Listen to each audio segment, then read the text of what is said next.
রিক্সা নিয়ে বের হচ্ছিলাম বস্তি থেকে। ঠিক তখনই ছোট বোনটা দৌড়ে পিছন থেকে এসে জড়িয়ে ধরল আর বলল, ভাইয়া, আমিও তোমার সাথেই যাব, রিক্সা চালাবো, আমি নিয়ে চলো তোমার সাথে। তখন আমি বোনটাকে আমার সামনে নিয়ে আসলাম আর হাঁটু গেড়ে বসে বললাম, আমার পাগলি পিচ্ছি বোন আবার পাগলামি শুরু করে দিছে। হুম, কি করব বলো, তুমি না থাকতে আমার ভালো লাগে না। এখন তো আমি সুস্থ, আমায় নিয়ে চলো তোমার সাথে।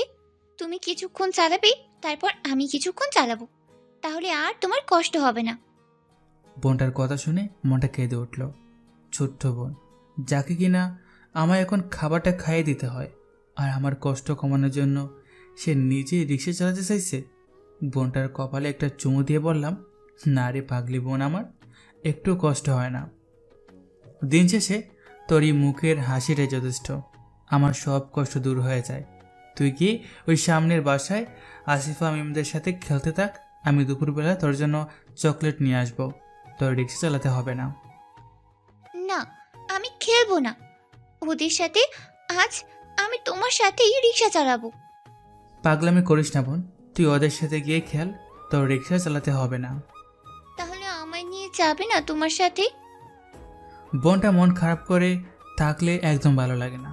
পাগলি বোনটা মন খারাপ করে দাঁড়িয়ে আছে দেখে তখন আমি বললাম, আচ্ছা চল তোকে রিক্সায় নিয়ে এই বস্তিতে ঘুরি। এটা শুনে বোনটা খুব খুশি আর দৌড়ে গিয়ে রিক্সায় উঠে বসলো চালানোর জন্য আর বলল, ভাইয়া, তুমি পিছনে বসো, আমি চালাচ্ছি। এই শক্তি নিয়ে রিক্সা চালাতে আসলে রিক্সা বকা দিবে তোকে, থাক তুই পিছনে বস, আমি চালাচ্ছি। না, আমি চালাবো, তুমি বসো, আমার শক্তি তোমার চেয়ে বেশি। বসো তুমি, আমি চালাচ্ছি। তাই নাকি, এত শক্তি? হুম, তুমি বসো। আমি জানি রিক্সা একটুও নড়াতে পারবে না, দেখি বসে কি করে। আমি পেছনে বসার পর নেমে রিক্সা টানছে কিন্তু নাড়াতে পারছে না। তখন বলল, ভাইয়া, রিক্সা অনেক বড় হয়ে গেছে আমার থেকে, একটু ছোট করে দাও। আর অনেক ওজন, নাড়াতে পারছি না, একটু হালকা করে দাও। এটা শুনে আমি ফিক করে হেসে দিলাম আর তখন আমি নেমে বোনটিকে কুলে নিয়ে বললাম, তোর এই বাই থাকতে তোর কষ্ট করতে হবে না, তুই বসে থাক, আমি চালাচ্ছি। আচ্ছা, ঠিক আছে ভাইয়া, আমি তাহলে আর একটু বড় হয়ে নেই, তারপর আমি রিক্সা চালাবো, তুমি বসে থাকবে। আচ্ছা, আগে তুই বড় হয়ে নে, তারপর দেখা যাবে। তারপর বোনটাকে নিয়ে কিছুক্ষণ ঘোরাঘুরি করার পর নামিয়ে দিয়ে আসলাম আসিফা মিমদের কাছে। সেখানে গিয়ে বোনটা খেলতে লাগলো। তারপর আমি চলে আসলাম রিক্সা নিয়ে রুটে। এখন ছোট্ট করে পরিচয় দিয়ে ফেলি, আমার নাম নীরব আহমেদ। এই পৃথিবীতে কেউ আছে কি না আমার তা জানি না, শুধু এতটুকু জানি এক পাগলি আমায় রাস্তায় পেয়েছে। তারপর পাগলি নাকি এই বস্তিতে নিয়ে আসছে, এখানেই থাকতো পাগলি। তারপর একদিন পাগলিটা নাকি হঠাৎ কোথায় চলে যায় আমায় একা রেখে। তখন রহিম চাচা আমায় তার কাছে রাখে। রহিম চাচা এই বস্তিতে থাকে আর পাগলিটাকে কোথাও খুঁজে পাওয়া যায়নি। চাচা খুঁজছিল অনেক, না পেয়ে তখন দেখি আমায় রহিম চাচার কাছে রেখেছিল। রহিম চাচা এই বস্তিতে তাকে খুব ভালোবাসতো আমায়, কিন্তু আল্লাহ তাকেও আমার কাছে বেশি দিন রাখেনি। আমার যখন 6 বছর বয়স তখন তার মৃত্যু হয়েছে। তারপর থেকে একাই ছিলাম। মাঝে মাঝে খুব কষ্ট লাগতো, সবার বাবা মা আছে আর আমার কে আছে তা জানি না। প্রতিটি ঈদের দিন কান্না করতাম। সবাই ঈদের দিন গিয়ে আব্বু আম্মুর সাথে বসে খাবার খায় আর আমি কান্না করতাম। বাসায় যেতেও কষ্ট লাগতো, কারণ বাসাটা ফাঁকা। মাঝে মাঝে নিজেকে শেষ করে দিতে চাইতাম, কিন্তু কেন জানি পারিনি। তখন থেকে রিক্সা চালিয়ে নিজের জীবন চালাতাম, সাথে লেখাপড়া করতাম। একদিন রাতে রিক্সা নিয়ে বাসায় আসার সময় জঙ্গলে একটা বাচ্চা শিশুর কান্নার শব্দ পাই। তারপর সাহস করে গিয়ে দেখি একটা মেয়ে। তারপর সেখান থেকে নিয়ে এসেছিলাম বাসায়। আল্লাহ মনে হয় কষ্টগুলোকে একটু কমানোর জন্য আমার কাছে পাঠিয়েছে। সকালে দেখার পর বস্তির অনেক মানুষ বলছে তাদের এই মেয়েটাকে দিয়ে দিতে, কিন্তু আমি দিইনি। আমার বোন বলে দিয়েছি আর নাম দিয়েছিলাম লিমা। বোনটা একটু কাঁদেনি, ছোটবেলা আমার কোলে সব সময় থাকতো। অনেক কষ্টে দিন কাটছিল লিমাকে নিয়ে, যেখানে যা পেয়েছি খেয়েছি। তবুও বোনটাকে নিজের থেকে আলাদা করিনি। যখন ও একটু বড় হলো তখন আবার রিক্সা চালাতে লাগলাম। এখন আমি সবেমাত্র ইন্টারে উঠলাম, এখনও ভর্তি হয়নি। কলেজ খোলেনি বলে আর বোনটা স্কুলে যেতে চায় না। অনেক কষ্টে প্রথম শ্রেণীতে ভর্তি করেছি। বোনটা অনেক অসুস্থ হয়েছিল, এখন সুস্থ হয়েছে। আর আজ আসার সময় কি বলল তা আপনারা তো শুনলেন। তারপর রাস্তায় আসার পর দেখি আরমান চাচা রিক্সা নিয়ে রাস্তার সাইডে বসে আছে, মন খারাপ করে। তখন আমি তার কাছে গিয়ে বললাম, কি হয়েছে চাচা, তোমার মন খারাপ করে বসে আছো কেন? এখানে কিছু হয়েছে? তখন চাচা আমায় বলল, না কিছু হয়নি, তুই চলে যা। চাচা তুমি আমার থেকে লুকাতে চাইছো, কি হয়েছে বলো চাচা। তোর চাচি কিছুদিন ধরে বলেছে একটা শাড়ি কিনে দিতে, আগের শাড়ি ছিঁড়ে গেছে তাই, কিন্তু কি করে কিনে দেব বল? যা রিক্সা চালিয়ে পায় তা দিয়ে সংসার চলে। দিন শেষে বাসায় যাওয়ার পর 50 টাকা অথবা 20 টাকা থাকে। আমি নিজে কিছু খাই না, কারণ সকালে আবার ছেলেটাকে টাকা দিতে হয়। বাসা থেকে শূন্য পকেটে বের হই, এখন কি করে কিনে দেই বল? আসার সময় ঝগড়া করেছে এই নিয়ে, তো চাচি আর বলছে আজ একটা শাড়ি নিয়ে তারপর বাসায় যেতে। কান্না করো না চাচা, শান্ত হও তুমি। জানিস, মাঝে মাঝে সকালে বাসা থেকে না খেয়ে তারপর রিক্সা নিয়ে বের হয়ে যায়, কারণ খাবার থাকে না ঘরে। তবুও কষ্ট করে রিক্সা চালায় না খেয়ে। খুব কষ্ট হয়, তবুও ওদের কথা ভেবে চালায়। আমি চুপ করে শুনছিলাম, কি বলবো আমি বলার ভাষা খুঁজে পাচ্ছি না। তখন চাচা আবার বলল, আমার ছেলেটা আজ 10-15 দিন ধরে বলছে গরুর মাংস দিয়ে ভাত খাবে, মাংস নিয়ে আসতে, কিন্তু আমি পারিনি এখনো কিনে খাওয়াতে। তখনই আমি বললাম, চাচা মন খারাপ করো না, কষ্ট হলেও কিছু করার নেই। গরিব মানুষের ভাগ্যটাই এমন, সব কিছু কপালে জুটে না। এত কষ্ট করে বেঁচে থাকতে ইচ্ছা করে না জানিস। চাচা এমন কথা বলছো কেন? কি বলবো বল, ছেলেটা প্রতিদিন একটা না একটা কিছু বলে কিনে নিয়ে যেতে, কিন্তু আমি পারি না নিয়ে যেতে। আর রোজ মিথ্যা কথা বলি পরে কিনে দেব, এটা দোকানে নাই, শেষ হয়ে গেছে, এটা ওটা বলে শান্ত করি। ওর চাচিও মাঝে মাঝে অনেক কিছু বলে নিয়ে যেতে, কিন্তু নিয়ে যেতে পারি না। চাচা শোনো, তুমি রোদ বৃষ্টির মাঝে সারাদিন কার জন্য রিক্সা চালাও বলো? তুমি রিক্সা চালাও যাতে তোমার পরিবারের মুখে 3 বেলা কিছু খাবার দিতে পারো। একমাত্র গরিব মানুষেরা বুঝতে পারে 3 বেলা খাবারের জন্য কতটা কষ্ট করতে হয়। আর আমি সেটা বুঝতে পারছি, আমিও তো তোমার মতো একজন। তোমার পরিবারকে তুমি যা নিয়ে দিয়েছো খেয়েছে, মাঝে মাঝে ভালো কিছু খাবার জন্য আবদার করবে তোমার কাছে, আর তোমার সামর্থ্য যতটুকু আছে অতটুকু নিয়ে যাও, দেখবে তাতেই খুব খুশি হয়ে গেছে। তুমি সারাদিন রিক্সা চালিয়ে বাসায় ফেরার সময় বাবু কী নিয়ে যাবে, আর তোমার পরিবার তোমার ফেরার অপেক্ষায় বসে থাকে, কী নিয়ে আসবে তুমি? চাচা ভেঙে পড়ো না, এখন কষ্টে তোমার চোখের পানি ঝরে পড়ছে, দেখবে একদিন তুমি সুখের জন্য কান্না করবে। তারপর চাচা বলল, দোয়া করিস আল্লাহ যেন এই কষ্টটা সারা জীবন না দেয়। দোয়া করি চাচা, আল্লাহ যেন তোমার এই কষ্টটা সারা জীবন না দেয়। চাচা তুমি সকালে কিছু খেয়েছো? না খাইনি, আর খাবো না। না খেয়ে থাকলে হবে, চলো হোটেল থেকে কিছু খেয়ে আসি। আমি চাচাকে টেনে নিয়ে যেতে যেতে বললাম, না এখন কিছু খাবো না, শুধু শুধু জোর করিস না। আচ্ছা চলো তাহলে চা আর বিস্কুট খাই। এটা বলে টেনে নিয়ে গিয়ে খেয়ে আসলাম। তারপর চাচা বলল, এখানে কিছুক্ষণ বসে থাকবে, রিক্সা নিয়ে আমায় চলে যেতে বলল। তখন আমি বললাম, চাচা আজ বিকালে একটু দেখা করবে আমার সাথে, খুব দরকার, তোমাকে নিয়ে একটা জায়গায় যাব। ঠিক আছে, কয়টায় আসবো? 5টার সময় আসবে, এই চায়ের দোকানে, মনে থাকবে? মনে থাকবে, আমি 5টার আগে আসবো এখানে। আচ্ছা ঠিক আছে চাচা। তারপর আমি সেখান থেকে রিক্সা নিয়ে চালিয়ে আসছিলাম। কিছু দূর আসার পর তখন হঠাৎ রাস্তার পাশে একটা গাছের নিচে তাকিয়ে দেখি আরাফাত বসে আছে, একটা কিসের প্যাকেট নিয়ে, মনে হচ্ছে কান্না করছে। ও আপনারা তো আরাফাতকে চিনবেন না, ছোটো করে বলছি। আরাফাত রিক্সা চালক, কিন্তু বয়স 16 বছর। ওর আব্বু নেই, আম্মু আছে, লেখাপড়া করতে পারেনি কারণ ওরা বস্তিতে থাকে। তখন আমি কাছে গিয়ে বললাম, কি রে তুই এখানে বসে আছিস কেন, রিক্সা চালাবি না আজ? ভাইয়া চালাবো। তাহলে এখানে বসে আছিস কেন? তোর হাতে এটা কিসের প্যাকেট বলতো, আর মনে হচ্ছে কান্না করছিস, কিছু হয়েছে বলতো? ভাইয়া হয়েছে। কি হয়েছে বল? সেদিন আমার এক বন্ধু ফেসবুক চালাচ্ছিল, তখন সামনে একটা ফোন আসলো, খুব পছন্দ হয়েছিল আমার, দাম 2650 টাকা। বাসায় যাওয়ার পর আম্মু বলল একটা ফোন লাগবে, আগে নোকিয়া ফোনটা নষ্ট হয়ে গেছে পানিতে পড়ে, তাই ভাবলাম কম দামে এই ফোনটা অ্যান্ড্রয়েড কিনে ফেলে। গত 6 মাসে আমি 2500 টাকা কষ্ট করে জমিয়েছিলাম লুকিয়ে লুকিয়ে, তারপর সেটা নিয়ে ফোনটা অর্ডার দিয়েছি, কিন্তু আজ যখন নিয়ে আসছি তখন এটা দিয়েছে, ভেতরে খুলে দেখি তখন আমি খুলে দেখি একটা নষ্ট বাটন ফোন। তখন আমি বললাম, এ কি, এটা তো নষ্ট বাটন ফোন, তুই ফোন করে কিছু বলিস নাই? জিজ্ঞেস করেছি, তখন এটা বললো ভুল করে এসে গেছে। তারপর এটা বলে ফোনটা কেটে বন্ধ করে রাখছে। ভাইয়া, অনেক কষ্টের টাকা, এগুলো অনেক দিন জমিয়েছিলাম, সব শেষ করে দিল আমার। তুই অনলাইনে ফোন অর্ডার দিতে গেলি কেন? একটা মোবাইল ফোনের দোকান থেকে কিনে নিয়ে আসতি, তারপর ওকে বুঝিয়ে শান্ত করে বাসায় পাঠিয়ে দিলাম। হায় মানুষ, এত কষ্টের টাকা মেরে দিল, কতদিন এই টাকা আর খেতে পারবে ওরা?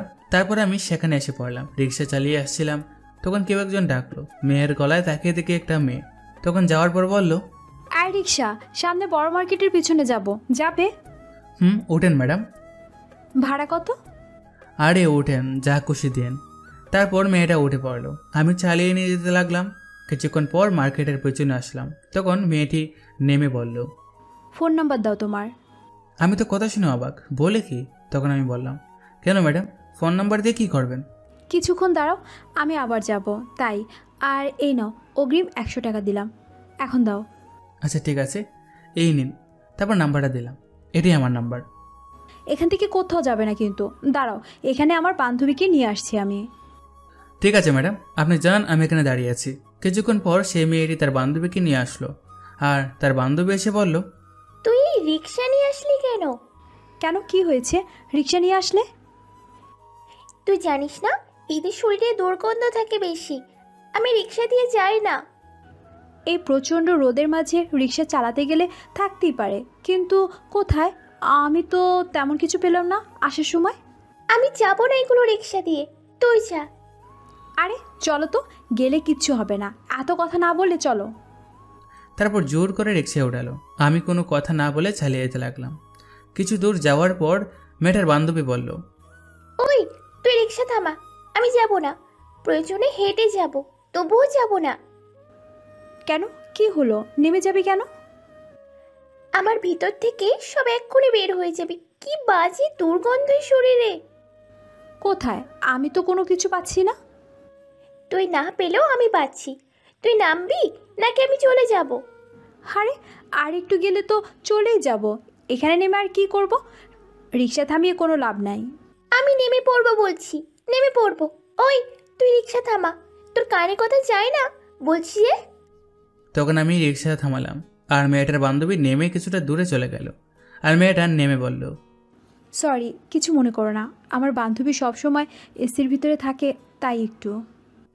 আমি মেয়েটার কথা থামিয়ে দিয়ে বললাম, আরে সরি বলার কোনো দরকার নেই ম্যাডাম, সমস্যা নেই, আমি কিছু মনে করি না। আর এই নিন 50 টাকা আপনার।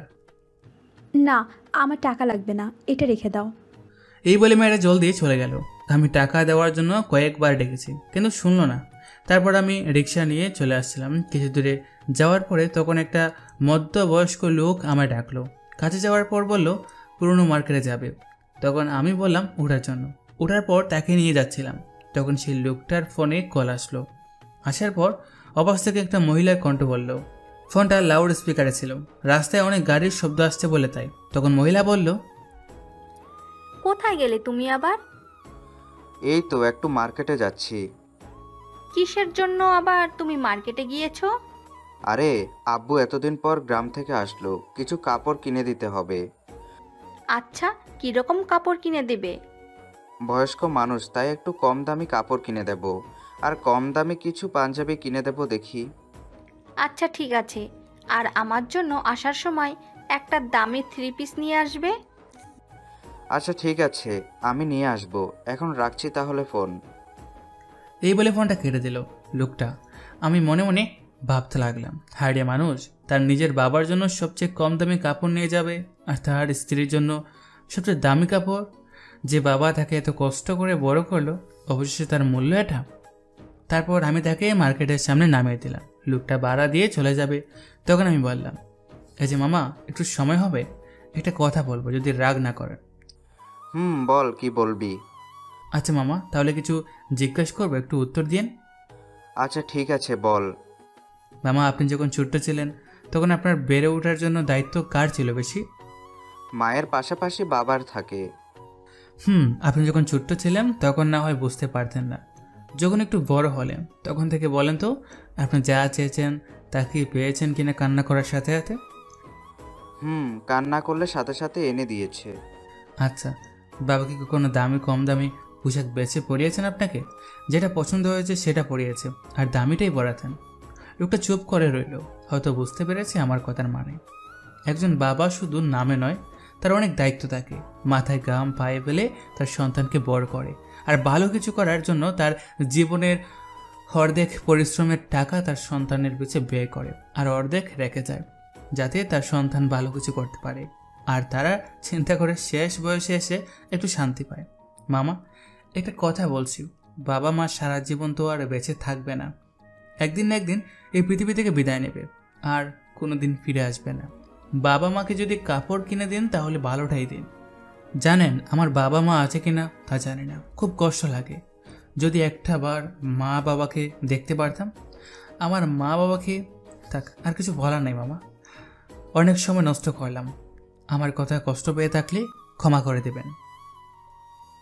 আমার কথা শুনে লোকটা মাথা নিচু করে আছে, কোনো কথা বলল না। তারপর আমি সেখান থেকে চলে আসলাম।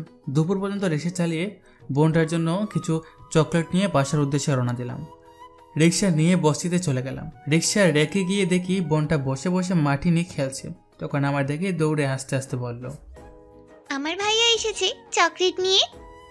তখন আমার কাছে এসে বলল, ভাইয়া চকলেট কই, দাও জলদি, আমি খাবো। তখন আমি দুষ্টুমি করে বললাম, ইস, আমার একটু মনে ছিল না চকলেট নিয়ে আসতে, এখন কি হবে? সত্যি তুমি নিয়ে আসোনি আমার জন্য চকলেট? বোনটা মন খারাপ করে নিচের দিকে তাকিয়ে বলল। তখন আমি চকলেটগুলো বের করে সামনে দিয়ে বললাম, এই যে তোর চকলেট। আমার বোনটা চকলেট খাবে আর আমি নিয়ে আসবো না, তা কি করে হয়? চকলেটগুলো পেয়ে খুশিতে লাফাতে লাগলো আর দৌড়ে ঘরে চলে যেতে লাগলো। বোনটার হাসি মুখ দেখলে নিমেষেই সব কষ্টগুলো লুকিয়ে যায়। কিন্তু মা বাবাকে না পাওয়ার কষ্ট সব সময় থাকবে। জানি না আমার মা বাবা বেঁচে আছে কিনা, কেমন আছে তাও জানি না।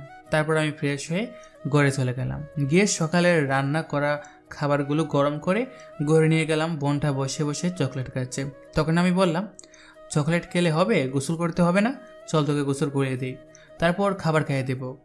তোমার গোসল করিয়ে দিতে হবে না, আমি নিজেই গোসল করতে পারবো। তাই নাকি? একা একা গোসল করতে পারবি? পারবো, আমি অনেক বড় হয়েছি এখন। বাহ, এখনো নিজের হাতে খাবার খেতে পারে না, ভালো করে কথা বলতে পারে না, অনেক বড় হয়ে গেছে আমার বোন, খুব ভালো। তাহলে চল, আমি বালতিতে পানি দিচ্ছি। আমি আর ছোট নেই, অনেক বড় হয়ে গেছি, চলো। তারপর এক বালতি পানি দিয়ে দাঁড়িয়ে আছি। তখন বোন বলল, তুমি যাও, আমি গোসল করে আসছি। ঠিক আছে, আমি চলে যাচ্ছি, তুই গোসল করে আয়। এটা বলে আমি চলে আসলাম। কিছুক্ষণ পর বোনটা ডাকতে লাগলো। আমি জানি একা গোসল করতে পারবে না। যাওয়ার পর বলল, ভাইয়া তুমি গোসল করিয়ে দাও।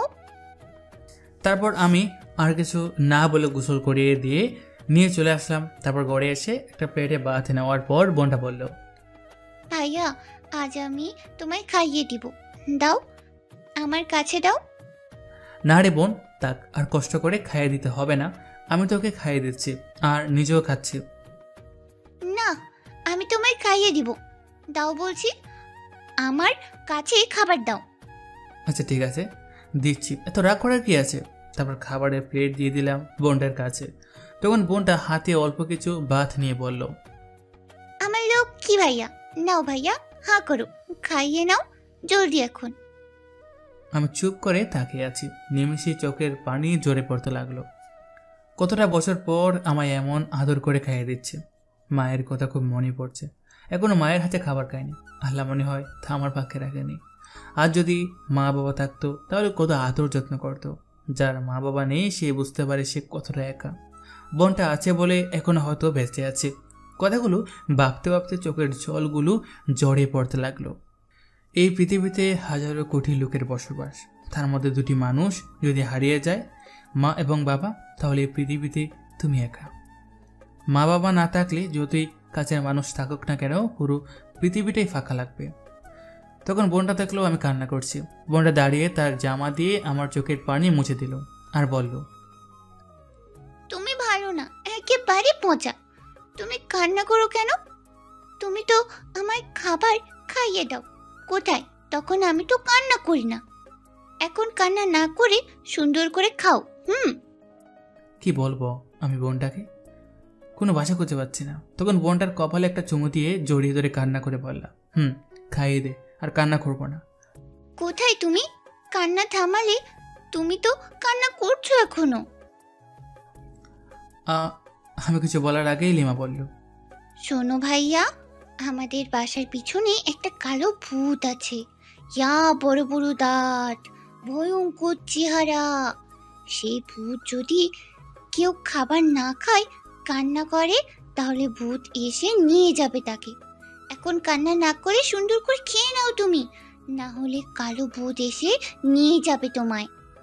কথাটা শুনে ফিক করে হেসে দিলাম। আমি প্রতিদিন এটা বলে ভয় দেখিয়ে খাবার খাইয়ে দিই, এখন আমায় ভয় দেখাচ্ছে খাওয়ানোর জন্য। আচ্ছা, আর কান্না করবো না, এখন খাইয়ে দে। তখন বোনটা খাইয়ে দিতে লাগলো। এই ছোট্ট ছোট্ট হাতে অল্প ভাত মুখে দিলেও এটাই অনেক বেশি আমার জন্য। আমি কিছু খেয়ে তারপর বোনটাকে খাইয়ে দিলাম। খাওয়া দাওয়া শেষ করে 3টা পর্যন্ত বাসায় থেকে বোনটাকে রেখে চলে আসলাম চাচির জন্য একটা শাড়ি কিনে দেব। তার শাড়ি ছিঁড়ে গেছে, চাচার কাছে টাকা নাই, তাই আমি একটা কিনে দিই। আমার কাছে অল্প টাকা আছে, সেটা দিয়ে একটা কিনে দেব। রিক্সা নিয়ে চলে গেলাম পুরনো মার্কেটে। সেখানে গিয়ে একটা গস কাপড়ের দোকানে বসলাম কিছুক্ষণের জন্য, কারণ চাচাকে বলছে আসতে এখানে। আমি দোকানটাতে বসেছিলাম, তখন একটা বয়স্ক লোক আসলো এই দোকানে কাপড় কিনতে। সে দোকানদারকে বলল, বাবা, আমায় একটু মোটা কাপড় দেখাও তো। দোকানদার ছেলেটার বয়স কম একেবারে। তখন ছেলেটা বলল, কি করবেন চাচা মোটা কাপড় দিয়ে? রাতে একটু শীত করে, তাই একটু কম দামি মোটা কাপড় কিনে সেটার ওপর শুয়ে থাকবো। ও, আপনি কোথায় থাকেন চাচা? রাস্তায় থাকি এখন, মোটা কাপড় আছে থাকলে দাও। আমি লোকটার কথা শুনে অবাক হয়ে গেছি। একমাত্র গরিব মানুষগুলো বুঝতে পারে কেমন করে তার জীবনটা গড়া। গরিব মানুষ গড়ে একটু সুকান্তে কতটা লড়াই করে জীবনের সাথে অনেক কষ্ট করতে হয়। তখন দোকানের ছেলেটা বলল, আচ্ছা, গজ 40 টাকা পড়বে। আচ্ছা ঠিক আছে, দাও 3 গজ। আচ্ছা চাচা, আপনি কি করেন? রাস্তায়? আর কোথা থেকে আসছেন? আমি গ্রামের মানুষ, গ্রামে কাজ পাচ্ছিলাম না বলে ঢাকায় আসছিলাম, তাই একটা কাজ খুঁজতে, কিন্তু পাইনি। আসার সময় 1500 টাকা ছিল আমার কাছে, সেইটা নিয়ে আহি। আমার একটা মেয়ে আছে, আসার সময় বলে দিছে একটা কম্বল কিনে নিতে, সামনের শীত আছে, তাই বলে দিয়েছে আমি আর 5 দিন থেকে চলে যাব। কিছু টাকা আছে, সেটা দিয়ে আর 5 দিন কাটবে, তাই কম দামি কাপড় দিয়ে রাস্তা থেকে চলে যাব কাজ না পেলে। এই পাতলা কাপড় দিয়ে থাকতে পারবেন আপনি? বাবা, কষ্ট হলেও থাকতে পারবো, সেই ধৈর্য আছে এই গরিবের। এর চেয়ে অনেক ঠান্ডায় কিছু ছাড়াই কাটিয়ে দিয়েছি। চাচা, আপনি এত কষ্ট করে রাস্তায় থাকেন, আপনি বাসায় চলে যান, এত কষ্ট করে না থেকে এইখানে। ছেলেটা আরো কিছু বলতে যাবে তার আগে বয়স্ক লোকটা বলল, বাবা, আমি যদি বাসায় চলে যাই, কোনো কাজ না পাই, তাহলে আমার স্ত্রী আর মেয়ে না খেয়ে থাকবে। আমি না খেয়ে থাকতে রাজি আছি, কিন্তু আমার স্ত্রী আর মেয়েকে না খেয়ে রাখবো কি করে? নিজের কষ্ট হলেও আমার পরিবারকে কোনো কষ্ট থাকতে দেব না। তখন ছেলেটা চুপ হয়ে গেল কথাটা শুনে। এমন হাজারো মানুষ আছে যারা নিজের পরিবারের কথা চিন্তা করে, নিজের কথা না ভেবে 3 বেলা খাবারের জন্য, একটু সুখের জন্য এমন হাজারো কষ্ট বুকে চাপা দিয়ে রাখে, সব সহ্য করে যাতে তার পরিবারে একটু সুখের হাসিটা হাসে। তখন বয়স্ক লোকটা কাপড় নিয়ে চলে গেল টাকা দিয়ে। আমি শুধু শুনছিলাম তার কথা আর তাকিয়ে দেখছিলাম। কথাগুলো শুনে খুব কষ্ট লাগলো। আমার কাছে যদি কাজ থাকতো তাহলে কাজ দিতাম, কিন্তু আমি নিজেই রিক্সা চালাই। থাকার মতো ছোট্ট একটা ঘর আছে, একজন টাকা যায়, সেখানে আমি আর বোন থাকি। থাকার মতো জায়গা নেই যে তাকে দেব, কোনো বাসা নেই, তাকে কি বলবো? আর যদি কোটিপতির ছেলে থাকতাম তাহলে নিশ্চয়ই লোকটার জন্য কিছু করতাম। এইভাবে অনেকক্ষণ সময় কেটে গেল, কিন্তু চাচা এখনো এলো না। তাই আমি চাচার জন্য অপেক্ষা না করে একটা শাড়ির দোকানে গিয়ে চাচির জন্য একটা শাড়ি নিলাম। আমার কাছে 700 টাকা ছিল, সেখান থেকে 600 টাকা দিয়ে নিলাম। নিয়ে মার্কেটের বাইরে চলে আসলাম। এসে চাচাকে ফোন দিলাম। রিসিভ করার পর বললাম, চাচা কোথায় তুমি এখনো? সে কখন থেকে বসে আছে? ও, ভুলে গিয়েছিলাম, আমি তো মাত্র চায়ের দোকানে এসে বসলাম, যেখানে তুই বলে গিয়েছিলি বসতে। আমি তোমার দোকান কি বলেছিলাম? পুরোনো মার্কেটে আসতে, আর তুমি গিয়ে চায়ের দোকানে বসে আছো? আচ্ছা তুমি বসো, আমি আসছি। আচ্ছা ঠিক আছে, আয়, আমি ক্লান্ত হয়ে গেছি, এখানে বসলাম, তুই আয়। তারপর আমি রিক্সা নিয়ে চলে আসছিলাম। হঠাৎ কিছুক্ষণ সামনে যেতেই দেখলাম সামনে সে 100 টাকা দিয়ে চলে যাওয়া মেয়েটা, আর আমায় দেখে ডাকলো। তারপর কাছে যাওয়ার পর বলল, যাক, তাহলে পেয়ে গেলাম তোমাকে। অনেকক্ষণ ধরে অপেক্ষা ছিলাম, কখন আসবে? কিসের জন্য দাঁড়িয়ে আছেন বলুন তো? আমার জন্য?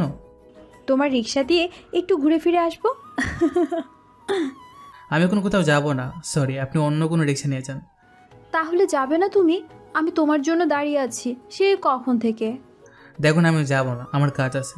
একজনের জন্য শাড়ি কিনেছি, তাকে দিতে হবে, আর বাসায় চলে যেতে হবে। আজ নয়, আগামীকাল যদি পারি তাহলে যাব। তখন মেয়েটি মনে হয় শাড়ির কথা শুনে আর মন খারাপ করলো, আর বলল, শাড়ি মানে? তুমি কার জন্য শাড়ি কিনেছো? কি ব্যাপার, এই মেয়ের আবার কি হলো, এমন ব্যবহার করছে কেন? তখন মেয়েটি বলল, কি হলো বলো, কার জন্য কিনেছো? আমার একটা চাচা আছে, সকালে এসে বললো চাচির নাকি শাড়ি ছিটে গেছে, তাই তার জন্য একটা শাড়ি কিনেছি। চাচার কাছে টাকা নেই বলে এখন সেটা দিতে যাচ্ছি। আমি বিশ্বাস করি না, আমি যাব, তোমার সাথে গিয়ে দেখব। আচ্ছা, আমি তাকে মন চায় শাড়ি দেবো, তা আপনার কি? আর আপনি বিশ্বাস করেন বা না করেন তা দিয়ে আমি কি করব? আর আমি আপনাকে নিয়ে যাব না, এই বলে রিক্সা নিয়ে চলে আসলাম চাচার কাছে। এসে দেখি চাচা বসে আছে। তখন চাচার কাছে গিয়ে শাড়ির ব্যাগটা দিয়ে বললাম, নাও চাচা, এই শাড়িটা চাচির জন্য, তোমার কাছে দিলাম, নিয়ে চাচিকে দিবে। জিজ্ঞেস করলে বলবে তুমি নিয়ে আসছো, আমার কথা বলবে না। চাচা অবাক হয়ে তাকিয়ে আছে। কিছুক্ষণ পর আমি লক্ষ্য করলাম চাচার চোখের কোণে পানি জমে আছে। তখন আমি কিছু বলতে যাব, তার আগে চাচা বলল, বাবা, তুই কেন এটা করলি? তোর কাছে তো এমনিতেই টাকা নাই, শুধু শুধু এই টাকা খরচ করলি কেন? এখন তুই চলবি কি করে? না, আমি এই শাড়ি নিয়ে যাব না। লাগবে এই শাড়ি, তুই এই শাড়ি ফেরত দিয়ে টাকা নিয়ে আয়। এই শাড়ি আমি নিতে পারবো না। তখন আমি বললাম, চাচা তুমি সেদিন কি বললে আমি তোমার ছেলের মতো? বলেছি। তাহলে এই শাড়িটা নিয়ে যাও, আর ভাবো এটা তোমার ছেলে দিয়েছে, আর আমার কাছে যা টাকা আছে তা দিয়ে আরে বসে বসে 2 দিন খেতে পারবো। এই শাড়িটা নিয়ে এখন যাও। আর তোমার জন্য কিছু কিনতে পারলাম না চাচা, টাকা ছিল না। তখন চাচা আমার জড়িয়ে ধরে বলল, জানি না তোর আব্বু আম্মুকে, নিশ্চয়ই তারা খুব ভালো। আল্লাহর কাছে দোয়া করি তোর আব্বু আম্মুকে যেন তোর কাছে খুব তাড়াতাড়ি ফিরিয়ে দেয়। আমি চুপ করে রইলাম। তখন চাচা আবারও বলল, আমার জন্য নিয়ে আসিস না, খুব ভালো কাজ করেছিস। নিয়ে আসলেও আমি নিতাম না। সেটা পরে দেখা যাবে, এখন বাসায় যাও, গিয়ে শাড়িটি চাচির কাছে দাও। তারপর কিছুক্ষণ পর চাচা চলে গেল, আমিও কিছুক্ষণ পর চলে আসলাম। সেখান থেকে এইভাবে চলে গেল কয়েকটা দিন। একদিন দুপুরে আমি রিক্সা রেখে রাস্তায় এক সাইডে দাঁড়িয়েছিলাম। প্রচণ্ড রোদ, তাই একটা শপিং মলের সামনে দাঁড়িয়েছিলাম। রাস্তায় কোনো লোক নেই, আজ শুধু কিছু গাড়ি আছে। তখন হঠাৎ পিছন থেকে কেউ এসে ধাক্কা খেলো। তাকে দেখি সেই দিনের মেয়েটা যে বলেছিল আমার শরীর থেকে দুর্গন্ধ বের হচ্ছে। এটা বলে রিক্সা থেকে নেমে গিয়েছিল। তখন দেখলাম হাতের ফোন নিচে পড়ে আছে, মনে হয় কথা বলছিল, খেয়াল করে নাই। আমার সাথে ধাক্কা খেয়ে পড়ে গেছে। তখন আমি দেখলাম রাগে চোখে তাকিয়ে আছে আমার দিকে। তখন আমি ভাবলাম সরি বলি, দোষ তার থাকলেও আমার মনে করবে, তাই ফোনটা উঠিয়ে বললাম, সরি ম্যাডাম, এই নিন আপনার ফোন। তখন মেয়েটি লাথি মারলো আমায় আর 2টি চড় দিয়ে বলল, ছোট লোকের বাচ্চা, কুত্তার বাচ্চা, চোখে দেখিস না তুই? আমার ফোন তুই ভেঙে ফেলেছিস। এখন এই ফোনটার ডিসপ্লে চলে গেছে তোর জন্য। তোকে আজ মেরেই ফেলবো। এই বলে আরও 4টি চড় দিল। তখন আমি বললাম, ম্যাডাম আপনি দেখে হাঁটলেই তো আর পড়ে না, আপনি নিজে এসে ধাক্কা খেয়েছেন আর ফোনটা পড়ে গিয়েছে। আমি বাংলাম কখন? দোষ আপনার। ছোট লোকের বাচ্চা, তোর কত সাহস? তুই মুখের ওপর কথা বলিস, দোষ করে আবার। এই বলে লাথি মারলো আর চড় দিতে লাগলো। তখন পাশের একটা দোকানদার এসে মেয়েটাকে বুঝিয়ে নিয়ে গেল। দোকানদার হয়তো সব দেখেছে, কার দোষ এখানে, তাই আমার কিছু বললো না, শুধু এতটুকু বলল চলে যেতে। আর ফোনটার কিছু হয়নি দেখলাম। আজ কোনো দোষ না করেও মার খেতে হলো। কান্না করে মনে মনে বললাম কথাটা আমি। তারপর বাসায় চলে আসলাম আর এসে কান্না করছিলাম। তখন বোনটা ঘরে আসলো আর দেখে কান্না করছি। তখন বোনটা আমার কাছে এসে চোখের পানি মুছে একটা কপালে চুমু দিয়ে বলল, আমার কি ভাইয়া, তুমি কাঁদছো কেন? তখন আমি একটু হাসতে চেষ্টা করলাম আর সত্য লুকিয়ে মিথ্যা কথাটা বললাম বোনটাকে। এমনি চোখে একটা ছোট্ট পোকা পড়েছে রে, আর একটু জ্বালা পোড়া করছে, তাই চোখ দিয়ে পানি পড়ছিল। তার জন্য আমার ভাইয়া কাঁদছিল? পোকাটা খুব খারাপ, আমি বকে দিব পোকাটাকে। তোমায় কষ্ট দিয়েছে অনেক, আর কান্না করবো না। এটা বলে কপালে আর একটা চুমু দিল। তখন আমি বললাম, আচ্ছা ঠিক আছে, আর কান্না করবো না। তখন বোনটা আমার খুলে বসে বলল, আচ্ছা ভাইয়া, পোকা কি এখনো আছে তোমার চোখে? না, বেরিয়ে এসেছে তুই চোখের পানি মুছে দেওয়ার সময়। তখন বোনটা হেসে বলল, দেখেছ, পোকাটি আমার ভয়ে বেরিয়ে এসেছে। বোনটার এই হাসিটুকু যথেষ্ট মনটা ভালো করার জন্য। বোনটার হাসি মুখ দেখলেই মনটা ভালো হয়ে যায়। তাই তো এখনো হাজার কষ্টগুলো একটু চাপা দিয়ে বেঁচে আছি। তখন বোনটা আবার বলল, ভাইয়া খিদে পেয়েছে, আমায় খাইয়ে দাও জলদি। ঠিক আছে চল, আগে তোকে গোসল করে দেই, তারপর খাইয়ে দেব। আচ্ছা ঠিক আছে, চলো ভাইয়া। তারপর বোনটাকে নিয়ে চলে গেলাম, গোসল করে নিয়ে আসলাম। এসে কিছু খাবার নিয়ে বোনটাকে খাইয়ে দিতে লাগলাম। খাওয়ার মাঝে হঠাৎ হাতে কামড় দিল জোরে। বোনটা তখন, আমি বললাম, উফ কিরে কামড় দিচ্ছিস কেন? এমনি। ওরে দুষ্টু বোন, ভালোই দুষ্টু হয়ে গেছিস। হবই তো, দেখতে হবে যে কারি পিচ্ছি বোন। হয়েছে, এখন চুপ করে খাবার খেতে থাক। এটা বলে আর কিছু ভাত মুখে দিলাম বোনটার। তখন আবার কামড় দিল। কিছু বললাম না, আবার কিছু ভাত নিয়ে মুখে দিতেই আবার কামড় দিল। কেমনটা লাগে তখন বলেন তো? থাক, কিছু বললাম না, বোনটা তো তাই। তখন আর কিছু ভাত নিয়ে মুখে দিলাম, আবার কামড় দিয়ে ধরে রাখলো। আর বোনটা হাসতে লাগলো। তখন আমি বললাম, উফ লিমা কামড় ছাড়, ব্যথা পাচ্ছি। বোন আমার কামড় ছাড়, এটা আমার হাত, তোর খাবার না। তখন অনেক কষ্টে হাত ছাড়িয়ে আর আমি বললাম, কি হয়েছে তোর, কামড় দিচ্ছিস কেন? আমার হাতে বলতো। আমার চকলেট কোথায়? আজ নিয়ে আসুনি কেন? তাই কামড় দিয়েছি। ও ভুলে গিয়েছি, আজ একটুও মনে ছিল না চকলেট নিয়ে আসছে তোর জন্য। তাই তো কামড় দিলাম, যাতে মনে থাকে, পরের বার আর না ভুল হয়। যদি ভুল হয় তাহলে এমন কামড় দিব পরে বুঝতে পারবে। এখন একটু কম দিলাম, পরের বার আরো বেশি করে দিব। আচ্ছা ঠিক আছে, আর ভুল হবে না, খুব মনে থাকবে। যে কামড় দিয়েছিস খুব মনে থাকবে। মনে থাকে যেন। এইভাবে কেটে গেল কয়েকটা দিন। আজ কলেজে ভর্তি হতে যাব, তাই সকালে উঠে ফ্রেশ হয়ে রেডি হচ্ছিলাম কলেজে যাওয়ার জন্য। তখন বোনটা দেখে আমি রেডি হচ্ছি। তখন বোনটা আমায় বলল, ভাইয়া কোথায় যাও তুমি? কলেজে ভর্তি হতে যাচ্ছি, খুব তাড়াতাড়ি চলে আসবো, তুই ঘরে বসে থাক, আমি আসছি। আচ্ছা ঠিক আছে, যাও।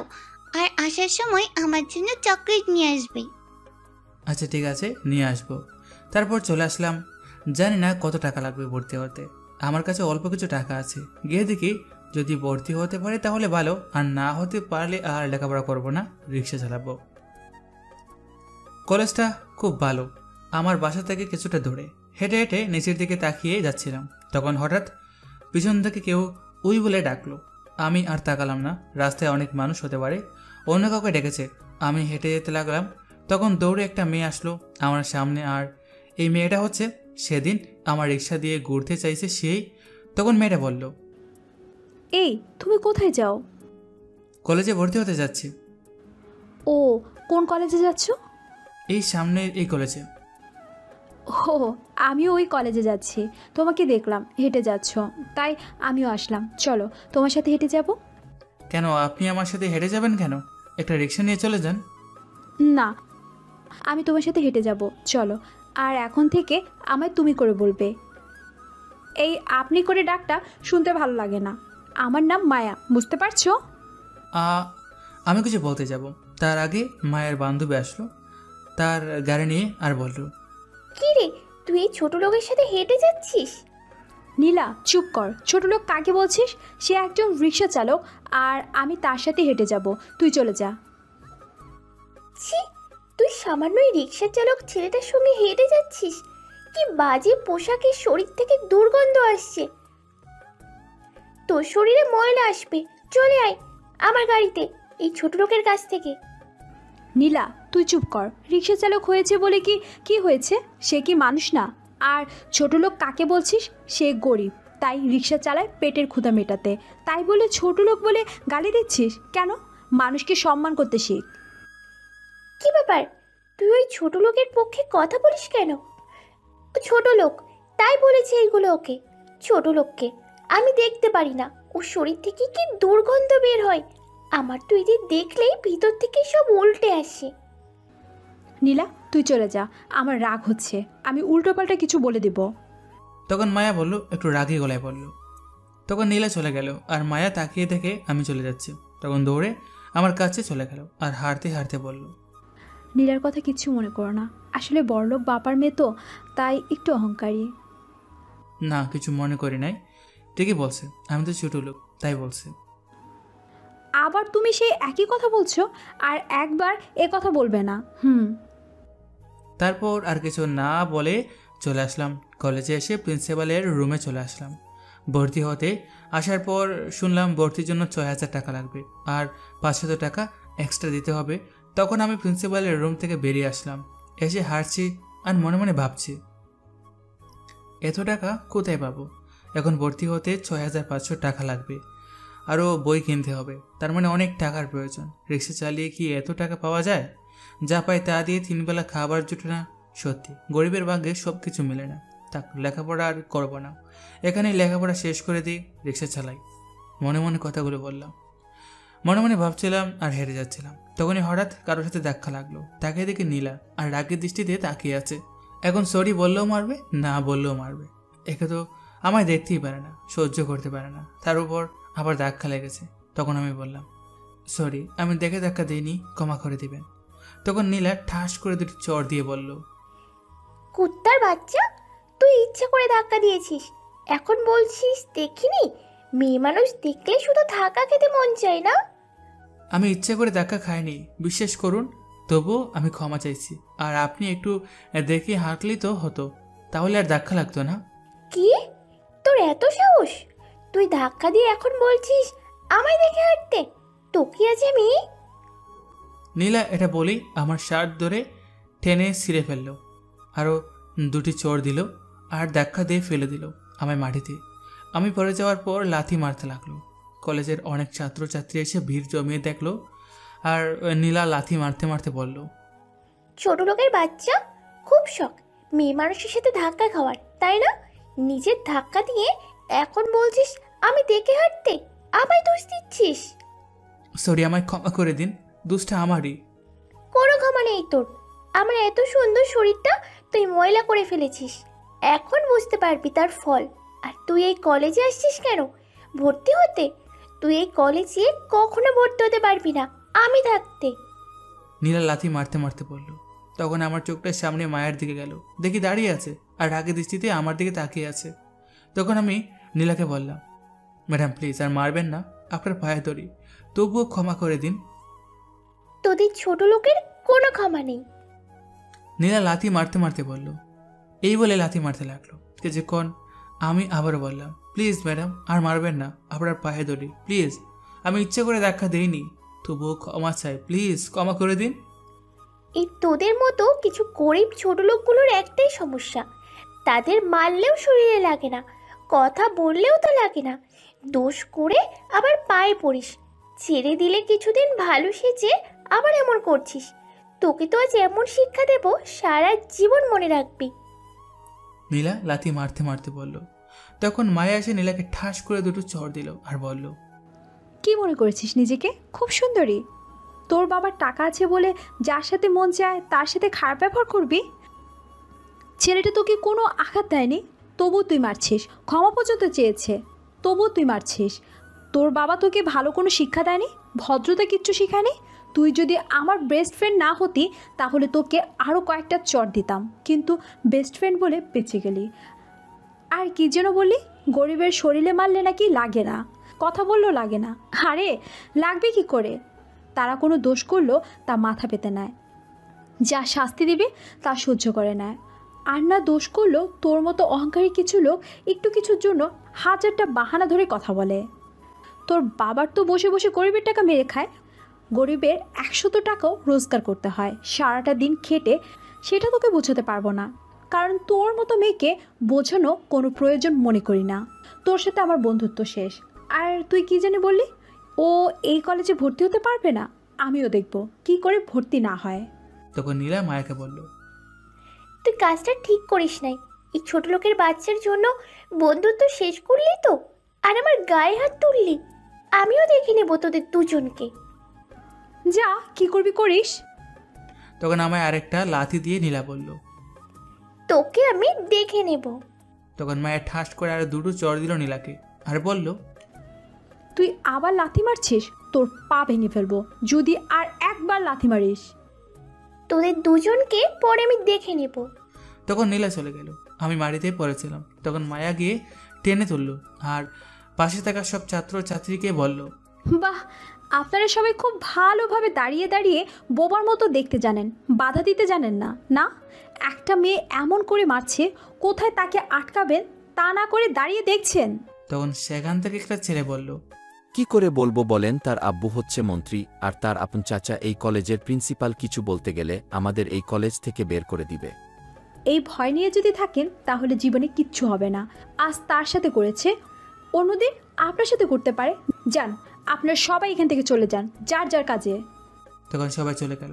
তখন আমি মায়াকে বললাম, আপনি আমার জন্য শুধু শুধু আপনার বন্ধুত্ব নষ্ট করে দিলেন কেন? আমায় মারছিল মারতো। কান্না বন্ধ করো তুমি আগে।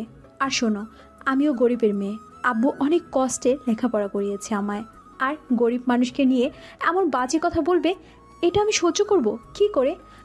আর এমন বেস্ট ফ্রেন্ড আমার প্রয়োজন নেই যে নাকি গরিব মানুষগুলোকে মানুষের মতোই দেখে না। বুঝতে পারছি, আপনার তো বেস্ট ফ্রেন্ড ছিল। বেশি কথা বললে না তোমাকে এখন চড় দিব কয়েকটা। তখন আমি চুপ করে রইলাম আর ভাবলাম চলে যাই, এখন থেকে হেরে চলে যাব। তখন মায়া আমার হাতটা ধরে বলল, কোথায় যাও? চলো আমার সাথে। না, আমি আর কোথাও যাব না, বাসায় চলে যাব। না, এখন বাসায় যেতে হবে না, আগে ভর্তি হয়ে নাও, তারপর বাসায় যাও। আমি আর লেখাপড়া করবো না, আমার কাছে টাকা নেই, এখন থেকে রিক্সা চালাবো, এটাই ভালো। আমি টাকা দিব ভর্তি হওয়ার জন্য, চলো।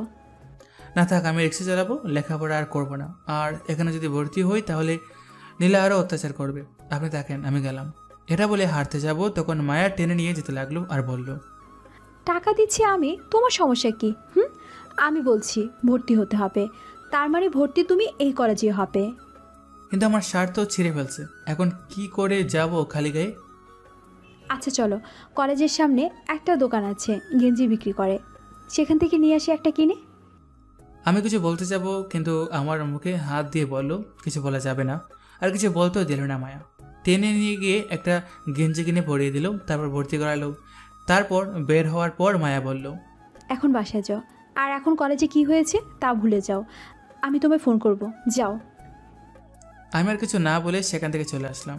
লিমার জন্য চকলেট নিয়ে বাসায় আসার পর বোনটা বলল, ভাইয়া তুমি আসছো? কোথায় আমার চকলেট? কোথায়? দাও দাও, জলদি দাও। আমি চকলেটগুলো লিমার হাতে দিয়ে খাটে এসে বসে পড়লাম। তখন লিমা আমার কাছে আসলো আর এসে আমার গালে হাত দিয়ে দেখতে লাগলো, গালে চড় দেওয়াতে ফুলে গেছে। তখন লিমা বলল, তোমার গালে কি হয়েছে ভাইয়া? এমন ফুলে আছে কেন? কি হয়েছে? এই যা, এখন কি বলবো আমি? সত্যিটা বলা যাবে না, যে কোনো একটা মিথ্যা বলতে হবে। তখন আমি লিমাকে বললাম, কিছু হয়নি বোন, এমনি ফুলে গেছে। না, তোমার নিশ্চয়ই কিছু হয়েছে, তাই ফুলে গেছে গাল। আমি কিছু বলতে যাব, তখন লিমা আবার বলল, এই যে দেখো, তোমার হাতটাও ফুলে গেছে। কেউ কি মেরেছে তোমাকে ভাইয়া? এখন কি করে সত্যি কথা বলবো আমি তোকে? আমার শুধু শুধু ওই মেয়েটি মেরেছে। তখন বোনটা আবার বলল, কি হয়েছে বলো ভাইয়া, তোমাকে কে মেরেছে?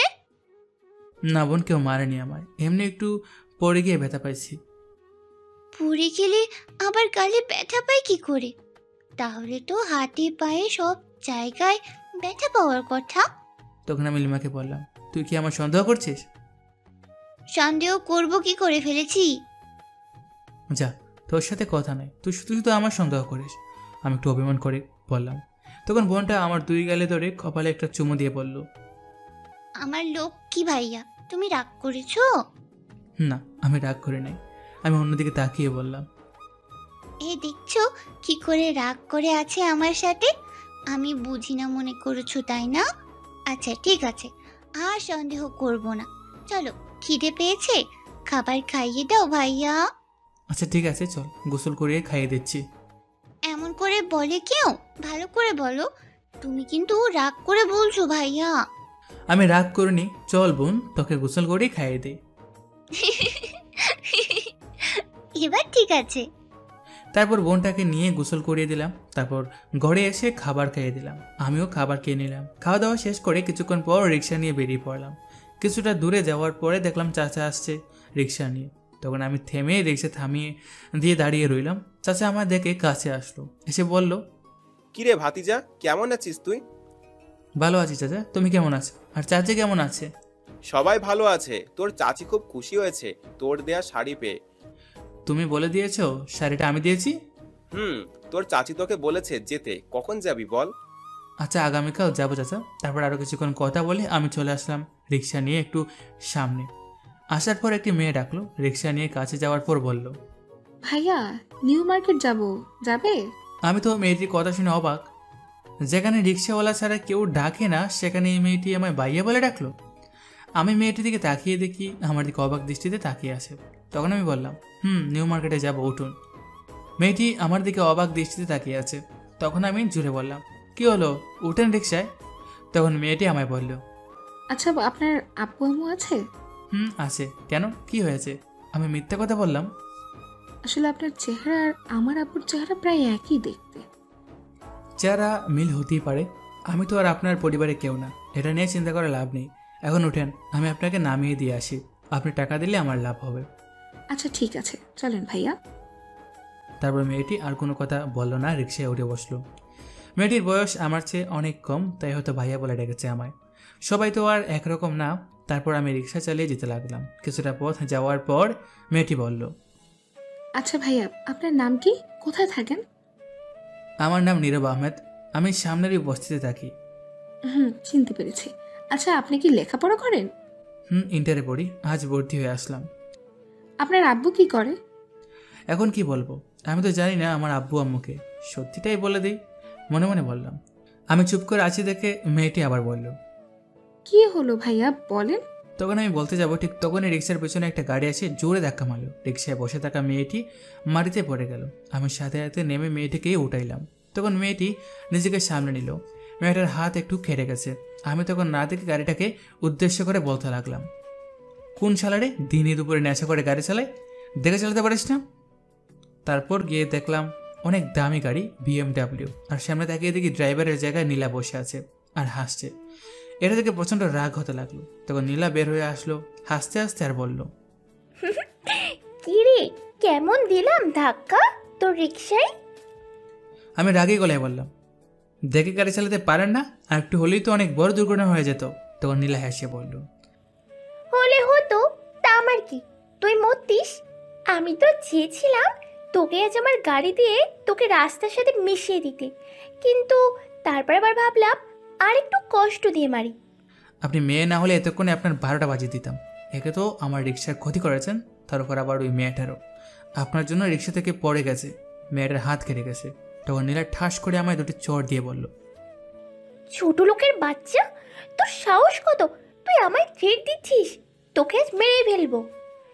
নীলা এই বলে আরও কয়েকটি চড় দিল। লাথি দিতে যাবে তখনই রাস্তা থাকা মানুষগুলো নীলাকে নিয়ে একটু দূরে চলে গেল। আমি মন খারাপ করে চলে আসলাম। দুষ্টা না করেও মার খেতে হলো। মেয়েটির কাছে এসে দেখি তার হাত দিয়ে রক্ত পড়ছে।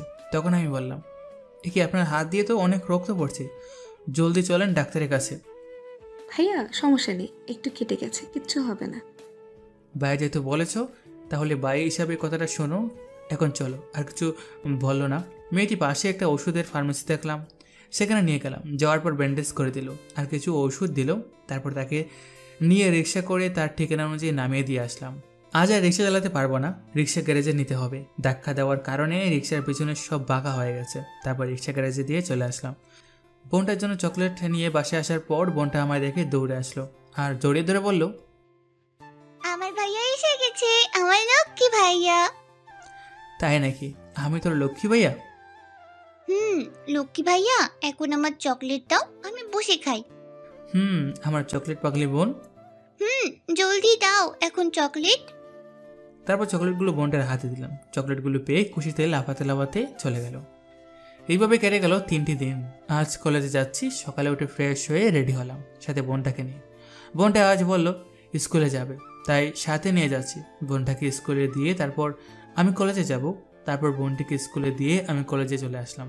ভিতরে যাওয়ার পর নীলা সামনে আসলো, এসে বলল, সরি নীরব, তোমার সাথে আমার খারাপ ব্যবহার করাটা ঠিক হয়নি, আমার দোষ ছিল, আমি দুঃখিত। আমি নীলার কথা শুনে সত্যি অবাক হয়ে গেছি। যে মেয়ে আমার সহ্য করতে পারে না সে মেয়ে এসে আমার সরি বলছে। এটা কি সত্যি নাকি মিথ্যা অভিনয়? আমার বিশ্বাস হচ্ছে না। তখন নীলা আবার বলল, আমি জানি তুমি বিশ্বাস করবে না।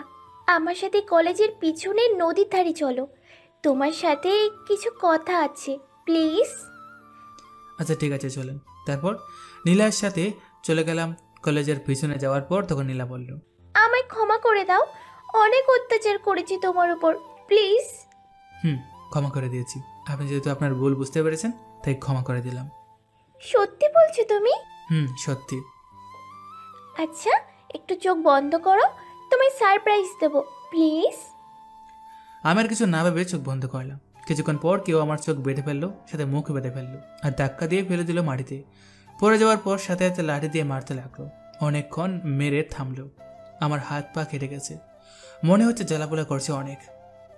হাত ভেঙে গেছে, মনে হয় হাত আমি নাড়াতে পারছি না, কথা বলার শক্তিও নেই। তখন আমার চোখ থেকে কাপড় সরিয়ে দিল। একটু তাকিয়ে দেখি 5 জন ছেলে হাতে হকি স্টিক নিয়ে দাঁড়িয়ে আছে। তার মানে আমায় এতক্ষণ হকি স্টিক দিয়ে মেরেছে। সাথে নীলা দাঁড়িয়ে আছে আর হাসছে। তখন নীলা বলল, তুই কি মনে করেছিস আমি তোর কাছে সত্যি ক্ষমা চেয়েছি? আরে তোর মতো ছোট লোকের কাছে ক্ষমা চাইতে যাব কেন? সেদিনের প্রতিশোধ নিলাম। তোর জন্য মায়া আমায় চট দিয়েছে। আমার সন্দেহটা ঠিক হলো। এতক্ষণ অভিনয় করছিল তাহলে? তখন নীলা ওই ছেলেগুলোকে উদ্দেশ্য করে বলল, তোরা দাঁড়িয়ে আছিস কেন? মার মার এটাকে, আরো মার। তখন এই 5 জনের মধ্যে দাঁড়িয়ে থাকা একজন ছেলে বলল, কি বলছেন ম্যাডাম? আর যদি মারি তাহলে মৃত্যু হতে পারে। তোদের যেটা বললাম সেটা কর, মরলে মরে যাক এই ছোট লোকের বাচ্চা। রিক্সা চালকটা মরলে মরুক, তা দিয়ে আমার কি? তোদের মারতে বললাম তাই কর। আচ্ছা ঠিক আছে, তাই করছি। এটা বলে হকি স্টিক দিয়ে মারতে লাগলো। আর নীলা বসে বসে হাত তালি দিচ্ছে আর হাসতে লাগলো। জানে না কি এমন দোষ করলাম যে মৃত্যুর দিকে ঠেলে দিচ্ছে। এই মেয়েটার কি একটু মায়া দয়া নেই? গরিব বলে কি আমি মানুষ না? আল্লাহ, তুমি কত রকমের মানুষ দেখালে এই পৃথিবীতে। তারপর আমার আর কিছু মনে নেই, অজ্ঞান হয়ে গেলাম। আমি অজ্ঞান হয়ে যাওয়ার পর নীলা বলল, ওই থাম, আর মেরে লাভ নেই, মনে হয় মরে গেছি। দেখছিস না নড়াচড়া করছে না। তারপর আমার সেখানেই ফেলে আসলো নীলা। এদিকে মায়া কলেজে এসে খুঁজতে লাগলো আমি আসছি কিনা। আমায় না পেয়ে ক্লাসে চলে গেল। ভাবলো হয়তো আসেনি। সবগুলো ক্লাস করে বের হলো মায়া। তখন নীলা ডাকলো। কাছে যাওয়ার পর মায়াকে বলল, কি রে, খুব তো খুঁজেছিস, কোথাও পেলি না তো? আর পাবি কি করে? বেঁচে থাকলে তো পাবি। মায়ার হাতের বই ছিল কিছু, সেটা হাত থেকে নিমিশেই পড়ে গেল। তখন মায়া বলল, কেন, কি হয়েছে তার? আরে আরে, এখন মন খারাপ করছিস কেন? তোর মনে নেই তুই আমায় চট দেওয়ার পর কি বলেছিস? আমি পরে দেখে নিব, এটা বলেছিলাম তো। বলেছি। তুই সামান্য ছোট লোক রিক্সা চালক ছেলেটার জন্য আমার গায়ে হাত তুলেছিস, তো আমি তাকে মেরে ফেলছি আর তাকে আমি পরে দেখে নিব। আমার আব্বু আম্মু আজ পর্যন্ত আমার গায়ে হাত তুলিনি, আর তুই সামান্য ফকিরের মেয়ে হয়ে আমার গায়ে হাত তুললি, এর প্রতিশোধ আমি নিব। মায়া কথাটি শুনে প্রচণ্ড রেগে গেল। আর তখন ঠাস করে দুটি চড় দিয়ে নীলার গলা চেপে ধরলো আর বলল, তোকে আজ আমি মেরেই ফেলবো। কি বললি তুই? আমি ফকিরের মেয়ে? তোর জিব্বা আজ আমি টেনে ছিঁড়ে ফেলবো। যাকে মাত্র ভালোবাসতে শুরু করলাম তুই তাকে মেরে ফেলছিস বললি তো? তোকে আজ জীবিত মাটি চাপা দিয়ে মারবো। তখন কলেজের ছাত্রছাত্রী এসে মায়াকে ছাড়িয়ে নিল। তখন মায়া আবার বলল, সত্যি কথা বল, কোথায় এখন সে? তার যদি কিছু হয় তাহলে তোর গলা কেটে ফেলবো, তুই যত বড় লোকের মেয়ে হোস না কেন। তখন নীলা বলল কলেজের পেছনে। মায়া এটা শুনে দৌড়ে কলেজের পেছনে গেল। গিয়ে দেখলো কেউ নেই, কিছুটা সামনে মাটিতে রক্ত লেগে আছে। তখন মায়া সেখানে বসে কান্না করতে লাগলো। এদিকে আমার যখন জ্ঞান ফিরল তখন তাকিয়ে দেখি আমি হাসপাতালের বেডে শুয়ে আছি, হাত পা সব ব্যান্ডেজ করা, নড়তে পারছি না। আমি পাশে তাকিয়ে দেখি কেউ নেই। খুব কষ্ট হচ্ছে। মেয়েটার কোনো ক্ষতি করিনি, তবু এত অত্যাচার করলো। আমি গরিব বলে কি মানুষ না? আল্লাহ, তুমি কেন জ্ঞান ফিরালে আমার? এত কষ্ট করে বেঁচে থাকার ইচ্ছে হয় না? ছোটোবেলা থেকে মা বাবা কাউকে পাইনি। প্রতিদিন নিজের জীবনের সাথে কষ্টগুলোর সাথে লড়ে গেছি, আর কত কষ্ট সহ্য করবো আমি? তখন হঠাৎ নার্স আসলো ভিতরে, আর এসে দেখতে পেলো আমার জ্ঞান ফিরেছে। নার্স এটা দেখে দৌড়ে বাইরে চলে গেল। কিছুক্ষণ পর ডাক্তার এসে দেখে বলল এখন বিপদমুক্ত। এটা বলে ডাক্তার চলে গেল, শুধু নার্স ছিল। কিছুক্ষণ পর একটা ছেলে আসলো আমার সমান বয়সের। তখন নার্স চলে গেল, আর ছেলেটা এসে বলল, ভাই তোমার জ্ঞান ফিরেছে? তাহলে আল্লাহর কাছে হাজার শুকরিয়া, তুমি এখনো বেঁচে আছো। আমি তো মনে করছি তুমি আর বাঁচবে না। কে তুমি ভাই, আমায় বাঁচালি? আমায় তুমি চিনবে না, আমার নাম ফাহাদ। আমি এখানে নতুন আসছি, আমার বাসা কুমিল্লা। তুমি যে কলেজে ভর্তি হয়েছো আমি ওই কলেজেই ভর্তি হয়ে গেছি। আমি সেদিন কলেজের পিছনে গিয়েছিলাম দেখতে গিয়ে দেখি তুমি মাটিতে রক্তাক্ত অবস্থায় পড়ে আছো। আমি তখন তাড়াতাড়ি আর কিছু ছেলেকে ডেকে নিয়ে এসে হাসপাতালে নিয়ে আসছি। তুমি আজ 2 দিন হলো হাসপাতালে অজ্ঞান হয়েছিলে, আজ জ্ঞান ফিরলো। আমি কথাটা শুনে অবাক হয়ে গেছি। আমি 2 দিন অজ্ঞান হয়ে হাসপাতালে পড়ে আছি। আমার বোন কোথায় তাহলে? আমি তো হাসপাতালে, বোনটাকে তো স্কুলে দিয়ে আসছিলাম। বোন তো একা বাসায় যেতে পারবে না, বোনটাকে নিয়ে ভয় লাগছে। এখন কোথায় হতে পারে বোনটা? তখন ছেলেটা আবার বলল, ভাই তোমার এই অবস্থা কি করে হলো? সেটা পরে এক সময় বলবো। আচ্ছা তোমার আব্বু অথবা আম্মু কারো ফোন নাম্বার দাও, আমি জানিয়ে দিই তুমি এখানে। আমার আব্বু আম্মু নেই। মানে তোমার আব্বু আম্মু কি এই পৃথিবীতে বেঁচে নেই? আমি জানি না আমার আব্বু আম্মু বেঁচে আছে কিনা। আমি ঠিক বুঝতে পারলাম না। ছোটবেলায় একটা পাগলি নাকি আমায় রাস্তা থেকে নিয়ে আসছে বস্তিতে। একদিন পাগলিটা আমায় রেখে কোথায় হারিয়ে যায়, আর খুঁজে পাওয়া যায়নি পাগলিটাকে। তারপর একটা চাচার কাছে বড় হয়েছে, কিন্তু চাচা বেশি দিন থাকতে পারেনি এই পৃথিবীতে। এই পৃথিবী থেকে বিদায় নিয়েছে। আমি একটা বস্তিতে এখন রিক্সা চালাই। একদিন রিক্সা নিয়ে আসার সময় আমার মতোই রাস্তায় পড়েছিল একটা ছোট্ট মেয়ে। তখন আমি তাকে রাস্তা থেকে নিয়ে আসছি, আমার বোনের মতো আদর করি। এখন এই পৃথিবীতে একমাত্র ছোট্ট বোন আছে, কিন্তু এখন কোথায় আছে বলতে পারি না। এই পৃথিবীতে মা ছাড়া নিজেকে শূন্য মনে হয়। মা না থাকলে কতটা কষ্ট হয় তা হয়তো কেউ বুঝে না, বোঝানো সম্ভবও না। যার মা নেই সেই একমাত্র বুঝে। আমার মা নেই, আমি বুঝি মা ছাড়া কতটা কষ্ট। আর তোমার তো কেউ নেই, হাজারো কষ্ট নিয়ে বেঁচে আছো। আচ্ছা ভাই, আমার বোনটাকে একটু খুঁজে নিয়ে আসবে? কোথায় আছে বোনটা?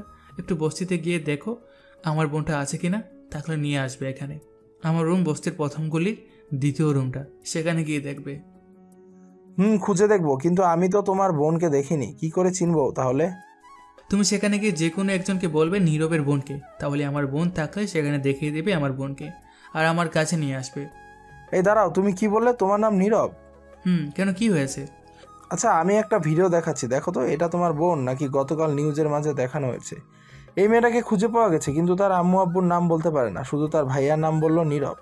কোথায় দেখি, ভিডিও দেখাও তো।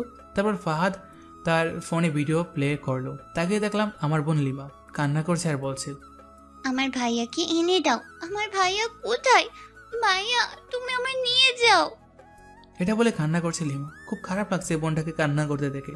তখন আমি বললাম, ভাই আমার বোন এটা, প্লিজ তাড়াতাড়ি নিয়ে আসো আমার বোনটিকে।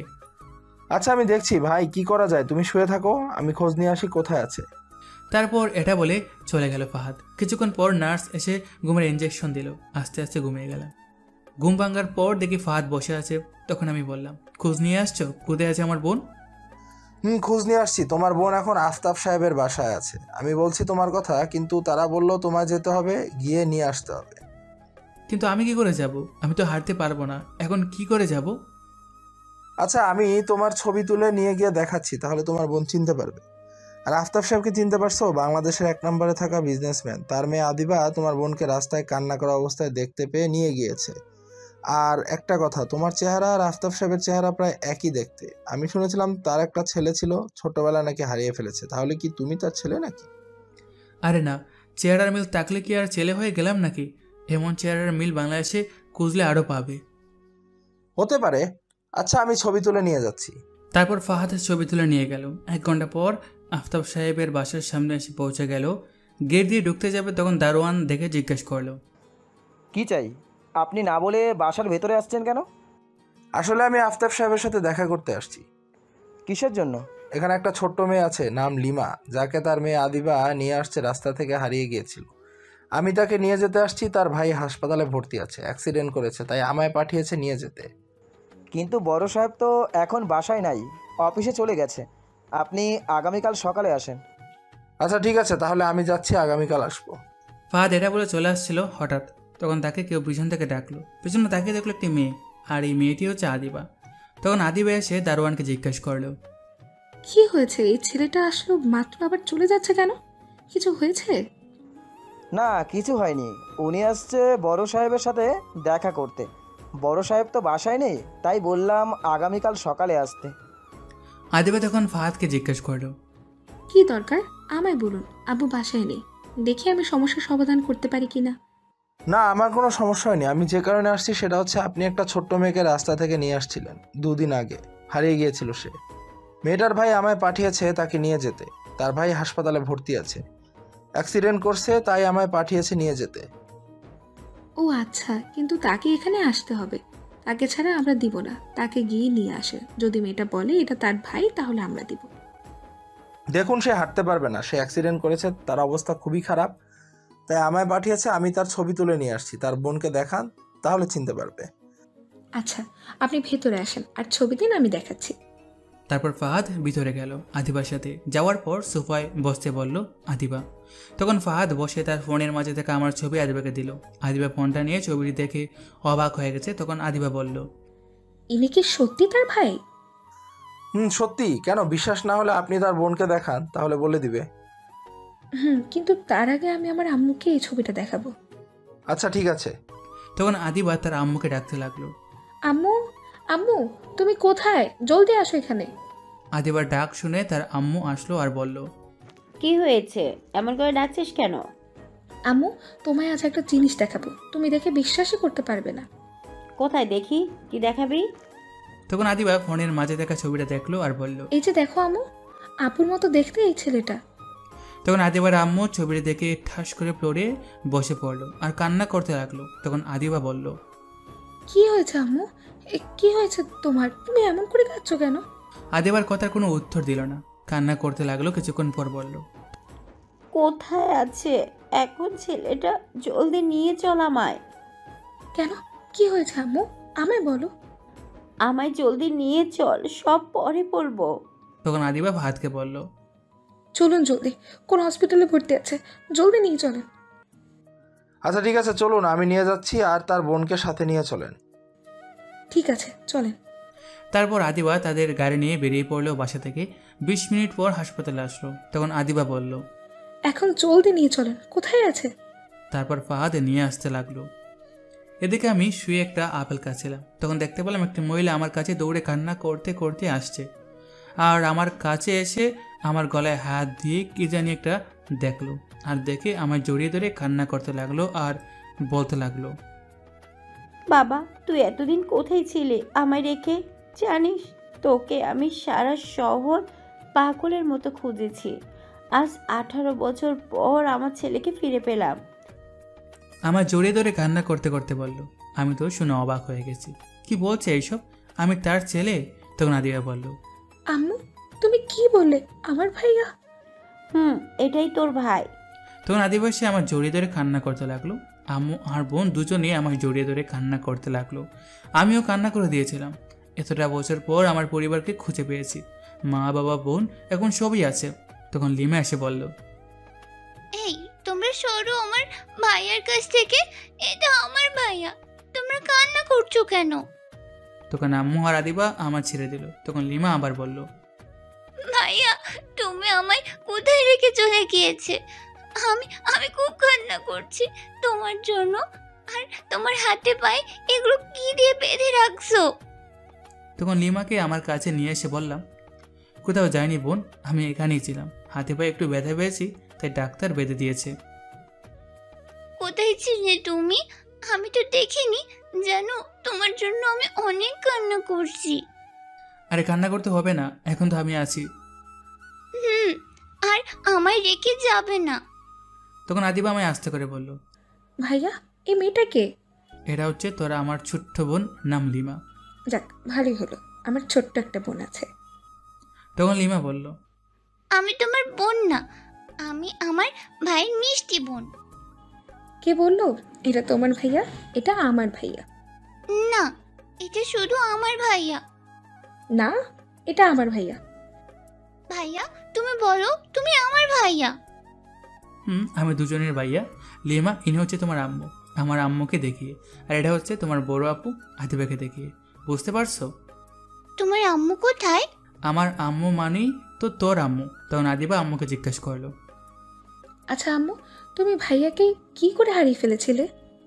ওর বয়স যখন বছর ছিল, একদিন রাতে আমি শপিং মলে গিয়েছিলাম। তোর আব্বু তখন জরুরি কাজে দেশের বাইরে গিয়েছিল, তাই রাতে গিয়েছিলাম। শপিং মলে কিছু কেনাকাটা করতে ফেরার পথে হঠাৎ গাড়িটা খারাপ হয়ে যায়, আর তখন প্রচণ্ড বৃষ্টি হতে থাকে। ড্রাইভার গাড়িটা ঠিক করতে পারছিল না। অনেকক্ষণ বসে থেকে একটা গাড়িও পাইনি রাস্তায়, তাই আর বসে না থেকে বৃষ্টির মধ্যে হেঁটে হেঁটে আমি আসছিলাম। ড্রাইভার সাথে আসেনি, আমি না করে দিয়েছিলাম আর বলে দিয়েছিলাম গাড়িটা গ্যারেজে নিয়ে যেতে। আমি কিছুটা দূরে আসার পর হঠাৎ মাথা ঘুরে পড়ে যায়। আমি যেখানে পড়ে গিয়েছিলাম তার থেকে কিছু দূরে দেখেছিলাম একটা মহিলা দাঁড়িয়েছিল। তারপর আর কিচ্ছু মনে ছিল না, অজ্ঞান হয়ে গিয়েছিলাম। যখন জ্ঞান ফেরার পর শুনতে পেলাম আমার ছেলেকে পাওয়া যায়নি, সেখানে শুধু আমিই ছিলাম। তখন আমি বললাম, তুমি যে মহিলাটার কথা বলছো সে মহিলাটি ছিল পাগল। সে আমায় নিয়ে সেখান থেকে বস্তিতে চলে আসে আর আমি সেখানে ছিলাম, কিন্তু পাগল মহিলাটি হঠাৎ আমায় রেখে কোথাও হারিয়ে যায়। হারিয়ে যায়নি ওই মহিলা। আমি তোকে না পেয়ে তোর আব্বু আর আমি তোকে পাগলের মতো সারা শহর খুঁজতে থাকি। শহরের কোথাও বাকি রাখিনি তোকে খুঁজতে। একদিন রাস্তায় এই মহিলাকে আমি দেখেই চিনতে পারি। তখন তোর আব্বুকে বলি আমি অজ্ঞান হয়ে যাওয়ার সময় এই মহিলাকে দেখেছি। তখন তাকে নিয়ে যায় তোর আব্বু, কিন্তু মহিলাটি পাগল থাকায় কিচ্ছু বলতে পারেনি। আচ্ছা আম্মু, তুমি ভাইয়াকে কি করে চিনলে এখন? নিজের সন্তানকে কি কখনো ভোলা যায়? 10 মাস 10 দিন গর্ভে ধারণ করেছি। ছেলে যত বছর পর আসুক না কেন, মা ঠিকই তার সন্তানকে চিনতে পারবে। আর ছোটবেলায় সবাই বলতো তোর ভাইয়ার তোর আব্বুর মতো দেখতে হয়েছে, আর তোর ভাইয়ার গলার একটা দাগ আছে, ছোটবেলা থেকে জন্মের দাগ বলে এটা। সেটা দেখে চিনতে পারছি। প্রতিটা দিন কান্না করেছি, নামাজে বসে আল্লাহর কাছে দুহাত তুলে দোয়া করেছি যেন আমার ছেলেটাকে আমার কাছে ফিরিয়ে দেয়। আল্লাহ আমায় ঠিকই আমার ছেলেকে ফিরিয়ে দিয়েছে। আম্মু আমার কপালে একটা চুমু দিয়ে বলল। তখন আমি কিছু বলতে যাব, তার আগে আদিবা বলল, আম্মু আব্বু তো জানে না, আব্বুকে ফোন করে বলি ভাইয়ার কথা। না, এখন বলার দরকার নেই। তোর আব্বুকে সারপ্রাইজ দেব। ডাক্তার কোথায় দেখতো গিয়ে, আর জিজ্ঞাসা কর আজকে কে নিয়ে যেতে পারবো কিনা। আচ্ছা ঠিক আছে, আমি ডক্টরকে নিয়ে আসছি। এই বলে আদিবা উড়ে চলে গেল। তখন আম্মু আমায় বলল, আচ্ছা বাবা, আমায় একটা কথা বলতো, তোর এই অবস্থা কি করে হলো? এখন কি করে বলি, নীলা আমায় এমন করেছে। তখন আম্মু আমায় আবার বলল, কি রে, কি হলো বল। আম্মু আর কিছু বলল না। তখন লিমাকে আম্মু কোলে নিয়ে বলল, আমার আম্মু তো আমি ভুলে গেছে, দেখি কথা বলে না আমার সাথে। আম্মু লিমাকে কোলে নিয়ে বলল। তখন লিমা বলল, তুমি ভুলে গেছো? তুমি পচা, তুমি আমায় আর ভাইয়াকে একদিনও দেখতে যাওনি। এতদিন বস্তিতে রাখছো কেন? আমাদের ভাই রিক্সা চালাতো, আর তোমরা এত বড় বাড়িতে থাকতে। আম্মু রিক্সা চালানোর কথা শুনে অবাক হয়ে গেছে। তখন আম্মু আমায় বলল, তুই রিক্সা চালাতি? কি করবো বলো, পেটের ক্ষুধা মেটানোর জন্য তাই করতে হলো। আম্মু এটা শুনে কান্না করে দিল। তখন লিমা চোখের পানি মুছে বলল, কেঁদো না আম্মু। আম্মু কিছু বলতে যাবে, তখন ডাক্তার এসে বলল, ম্যাডাম আপনি এই হাসপাতালে, আমার তো বিশ্বাস হচ্ছে না আপনি আমার হাসপাতালে আসছেন। আমার ছেলেকে নিতে আসলাম। আমি কি আমার ছেলেকে এখান থেকে নিয়ে যেতে পারবো? ম্যাডাম এখন নিয়ে যেতে পারবেন, এখন সম্পূর্ণ বিপদমুক্ত।